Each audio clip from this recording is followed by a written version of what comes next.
تو حکمت دو طرح کی ہے، ایک حکمت اصولی ہے، وہ ہے ایمان کی حکمت،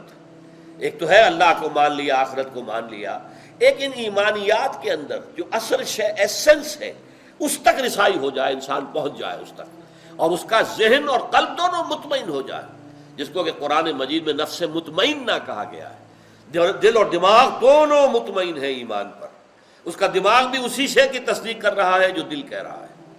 یہ حکمت دین کہلائے گی، حکمت ایمان۔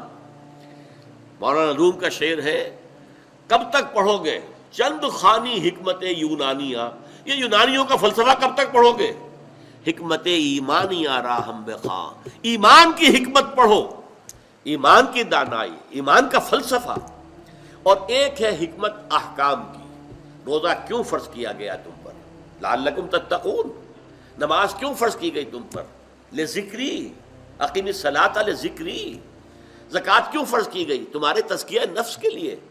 یہ دل سے مال کی محبت کم ہوگی تو تمہارے جو ہے نفوس ان کے اندر تزکیہ پیدا ہوگا، تو احکام کی حکمت یہ چوٹی کی شے ہے۔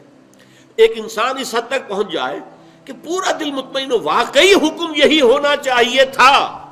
دیکھنا تقریر کی لذت کے جو اس نے کہا، میں نے یہ جانا گویا اب یہی میرے دل میں ہے، واقعتاً یوں ہی ہونا چاہیے تھا۔ اسی کو کہتے ہیں اسلام پر شرح صدر، اللہم ربنا نور قلوبنا بالایمان، اے اللہ ہمارے دلوں کو تو نور ایمان سے منور کر دے، واشرح صدورنا للاسلام،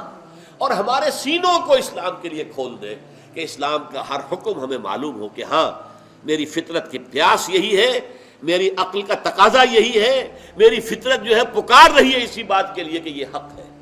یہی حق ہے، یہی صحیح ہے، یہی درست ہے۔ جب یہ ہم آہنگی ہو جاتی ہے شریعت کے احکام اور انسان کے ذہن و فکر اس کے ساتھ، تو یہ ہے میچورٹی کا اور تعلیم نبوت کا گویا کہ سب سے اونچا مقام۔